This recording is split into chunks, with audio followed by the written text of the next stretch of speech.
However, he has unparalleled status, right?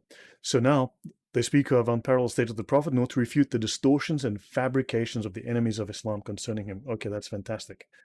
The objective of this work is to clarify the Islamic ruling on this subject, the subject being insulting Muhammad, Sab al Rasul. What happens when you insult Muhammad? The first issue, the one who insults him, the Prophet, whether Muslim or disbeliever, is to be killed. I guess that's fairly unambiguous. The second issue, they are to be killed even if they pay a protective tax in a Muslim state. So they are to be killed even if they're a dhimmi, in other words, if you've been subjugated under Islam. I have shows on that as well on my channel. And of course, clarification of what constitutes insulting. Right, I'm going to jump forward to page 7. Let's get to the first section. Whoever insults the Prophet is to be killed, whether they are Muslim or a disbeliever. Hopefully this clarifies for you that Sharia law applies to both Muslims and non-Muslims. Now, if you're a Christian, your prayer, you do not politically impose your will on others, right? Remember, we have separation between church and state. In Islam, there is no separation of mosque and state. Religious will is political will. Political will is religious will. So they are to impose the Sharia upon you. And it says, this is the general view of the scholars.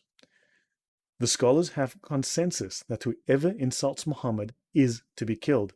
Malik, Layth, Ahmad, Ishaq, and Ishaq means Isaac. It's just the Arabization of the name Isaac. And Shafi also said this. So we've got 3 founders at least, if not 4, of the schools of jurisprudence, of the major schools of Islamic jurisprudence. The Muslims have a unanimous agreement upon killing whoever insults the Prophet. It is the ruling that whoever insults other than him is to be lashed. So you insult Muhammad, you die. If you insult anyone other than Muhammad, who's one of his companions, you are to be lashed. Of course, you could be lashed such that you do die. This consensus is taken to be the consensus from the Tabi'un, those are the faithful followers of Muhammad, and the companions of Allah's messenger. Right? So the Tabi'un are the followers of the companions, if I remember that correctly. And they speak of Shaykhul Islam Ibn Taymiyyah. So you can go to Wikipedia, you can check that up, or look up a list of Shaykh al-Islam. You'll find his name there, one of the 28 most influential, greatest scholars of Islam in all time. Notice their consensus upon the obligation of killing such a person if he is a Muslim. So Muslims have to die, but they've just told us that non-Muslims die too. The Muslims have a consensus that whoever insults Allah or insults his messenger or rejects anything from what has been revealed by Allah, such a person is a disbeliever. Now, what happens to disbelievers? Well, let's find out. Apostasy from Islam, Ridda, section 080.